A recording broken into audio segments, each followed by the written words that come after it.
किया था। और हमारे विपक्ष के लोग हैं जो विदेशी तंत्रों से हाथ मिला करके बार बार भारत की प्रभुता और अखंडता पर चोट करते हैं। हिंदी का एक मुहावरा है, मुंह में राम बगल में छुरी। धन्यवाद सभापति महोदय, आपने इतने गंभीर विषय पर बात सुन लीजिए, इतने गंभीर विषय पर बोलने का अवसर दिया। प्लीज इस मौके पर हम आभार व्यक्त करेंगे हमारे पार्टी के राष्ट्रीय अध्यक्ष श्री चिराग पासवान जी का, क्योंकि दोनों तरफ से देख रहे हैं कि बहुत कद्दावर, बहुत सीनियर नेता संविधान के चर्चे पर बोल रहे हैं, पर एक पहली बार जीत कर आई हुई महिला युवा सांसद को संविधान के चर्चे पर बोलने का मौका दिया। इसके लिए हम हमारे राष्ट्रीय अध्यक्ष श्री चिराग पासवान जी के आभारी हैं। इस सदन में सबसे युवा सांसद होने के नाते हमें गर्व की अनुभूति हो रही है कि हम उस वर्ष इस सदन में शपथ लिए जिस वर्ष संविधान अपना 75वां वर्ष का उत्सव मना रहे हैं। सोशियोलॉजी की छात्रा रहे हैं, कॉलेज में सोशियोलॉजी को संविधान को एकेडमिकली और थ्योरेटिकली पढ़ने का मौका मिला है, पर 24 जून को जब इस सदन में हमने शपथ ली थी तो संविधान को अपना प्रेरणा मान करके, प्रेरणा स्तोत्र उससे प्रेरणा ले करके अपने कार्यों में भी संविधान को ढालने का मौका मिला है। महात्मा गांधी जी ने भारत के संविधान के विषय में 1931 में कहा था, I shall strive for a constitution which will release India from thraldom and patronage. I shall work for an India in which the poorest shall feel that it is their country in whose making they have an effective voice. An India in which there is no high class or low class of people. An India in which all communities shall live in perfect harmony. This is the India of my dreams for which I shall struggle.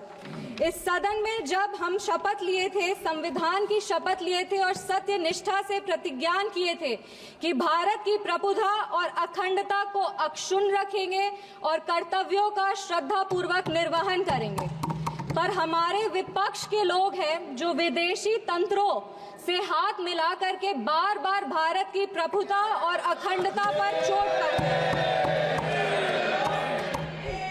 एक तरफ जहां मोदी जी की कार्यकाल में FDI बढ़ा है, जो foreign direct investment है, वहीं पे इतने ही वर्षों में कांग्रेस का एसडीआई जरूर बढ़ गया। अब एस उसमें क्या है, उसका नाम लेंगे तो हल्ला हंगामा हो जाएगा, इसीलिए आप लोग खुद ही समझ जाइएगा। ये वही बात हो गया, हिंदी का एक मुहावरा है, मुंह में राम बगल में छुरी, पर ये भी विपक्ष पे सही नहीं बैठता है, क्योंकि विपक्ष तो प्रभु श्री राम का नाम ही नहीं ले सकते, पर छुरी लेकर के बार बार संविधान की हत्या जरूर करने का कोशिश करते हैं। इसीलिए हम लोग कहते हैं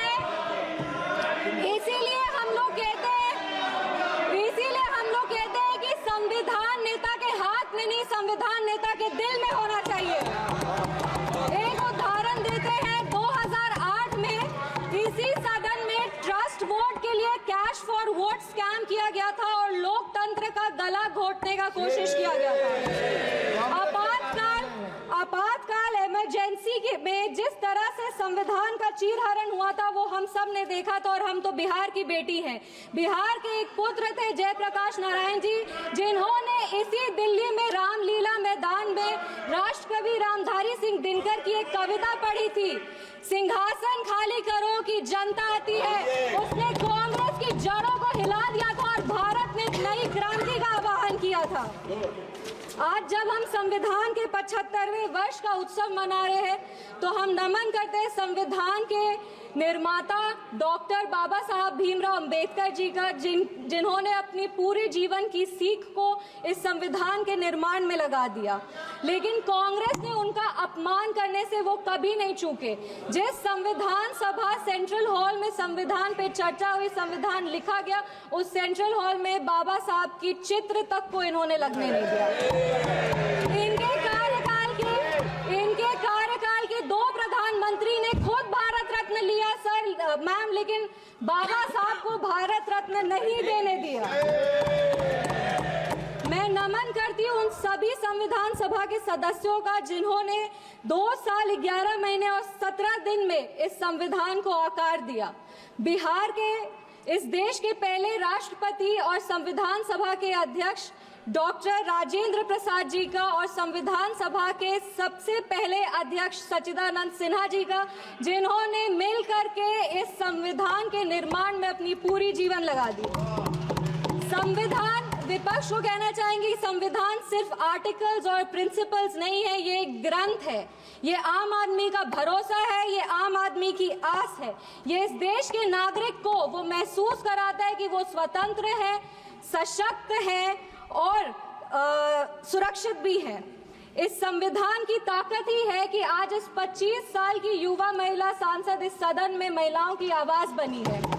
ये संविधान की ताकत है कि इस देश के सबसे उच्च पद पर एक आदिवासी समुदाय की महिला विराजमान है। ये संविधान की ताकत है कि हमारे प्रधानमंत्री एक गरीब परिवार के सदस्य हैं और इस संविधान की ही ताकत है कि जननायक कर्पूरी ठाकुर जैसे व्यक्ति जो एक पिछड़े वर्ग से आते थे, वो बिहार प्रदेश जैसे राज्य के मुख्यमंत्री बने। पर अब जब बिहार की बात कर रहे हैं तो हम जरूर इस सदन के संज्ञान में लाएंगे कि विपक्ष दल का एक शासन आया था जब बिहार में जंगल राज आ गया था। उस जंगल राज में हर वो कार्य हुआ, उस जंगल राज में हर वो कार्य हुआ जो संविधान का उल्लंघन था, संविधान के निर्माताओं के विचारों का उल्लंघन था। बिहार उस समय दंगों और अपहरण का गढ़ बन गया था। हम आभार व्यक्त करेंगे हमारे यशस्वी प्रधानमंत्री श्री नरेंद्र मोदी जी का, हमारे माननीय मुख्यमंत्री श्री नीतीश कुमार जी का और हमारे पार्टी के राष्ट्रीय अध्यक्ष श्री चिराग पासवान जी का, जिनके अथक प्रयासों की वजह से आज संविधान के उसूल बिहार में कायम है। विपक्ष के साथियों ने अपने भाषण में हमें आरक्षण विरोधी कहा, संविधान विरोधी कहा, हमें देश विरोधी कहा, लेकिन इन्हीं के 3 प्रधानमंत्रियों का जो वाक्य है वो इस सदन में हम पेश करना चाहेंगे। सबसे पहले जवाहरलाल नेहरू जी ने 1961 में लिखा था, I do not like reservation in any form, especially reservation in jobs. I am against any such step that promotes inefficiency and takes us towards mediocrity.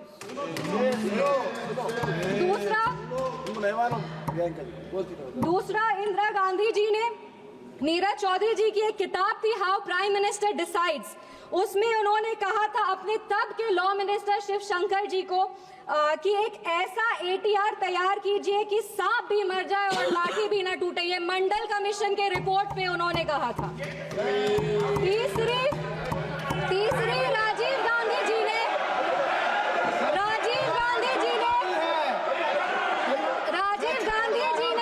एक इंटरव्यू में आलोक मेहता को कहा था मार्च 1985 में, नो प्रमोशन ऑफ।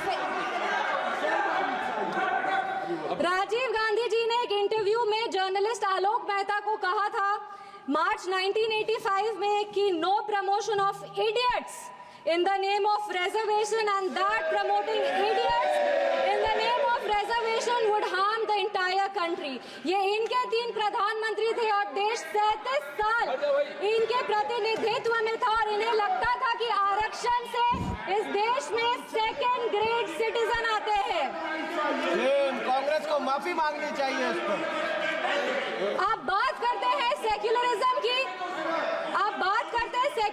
की, तो एक आंकड़ा भी पेश करेंगे। जवाहरलाल नेहरू जी के कार्यकाल में 16 राज्यों में 243 सांप्रदायिक दंगे हुए। इंदिरा गांधी जी के कार्यकाल में 15 राज्यों में 337 सांप्रदायिक दंगे हुए और राजीव गांधी जी के कार्यकाल में 16 राज्यों में 291 सांप्रदायिक दंगे हुए। ये कैसा सेक्युलरिज्म का परिभाषा है, हमें तो समझ नहीं आता। एक और बात कहेंगे, कहानी सुनाएंगे। 1984 में जब सिख रायट हो रहा था, 1984 में जब सिख रायट हो रहा था तो एक सिख समुदाय के व्यक्ति एक दलित नेता के घर में रक्षा पाने के लिए गए थे, एक पनाह मांगने गए थे। उस दलित नेता के घर को जला दिया गया था। वो दलित नेता कोई और नहीं, हमारे पार्टी के संस्थापक श्रद्धेय रामविलास पासवान जी थे, जिनके घर को 1984 में जला दिया गया था। अब बात करते हैं संविधान की और सेंटर स्टेट रिलेशन की, तो बता दें कि इंदिरा गांधी जी की कार्यकाल में 11 साल में 35 बार राष्ट्रपति शासन लगाया गया। एक महिला, एक युवा और एक दलित सांसद होने के नाते हमें गर्व होता है कि हमारी सरकार एक ऐसी सरकार है जिसने संविधान के उसूल को अटल रखा है। हमारी सरकार ने संविधान को मजबूत करने का काम किया है। एक सेकेंड, 2 मिनट बस खत्म करें। पिछड़े आयोग को संवैधानिक दर्जा हमारी सरकार ने दिया। पिछड़े वर्ग से आर्थिक रूप से कमजोर जो व्यक्ति आते उनको आरक्षण हमारी सरकार ने दिया। इनके पास महिला प्रधानमंत्री थी, पर हमारे प्रधानमंत्री ने नारी शक्ति वंदन अधिनियम ला करके 33% आरक्षण दे करके महिलाओं के आवाज को अगर मजबूती किसी ने दी है तो वो हमारे यशस्वी प्रधानमंत्री श्री नरेंद्र मोदी जी। एक मिनट,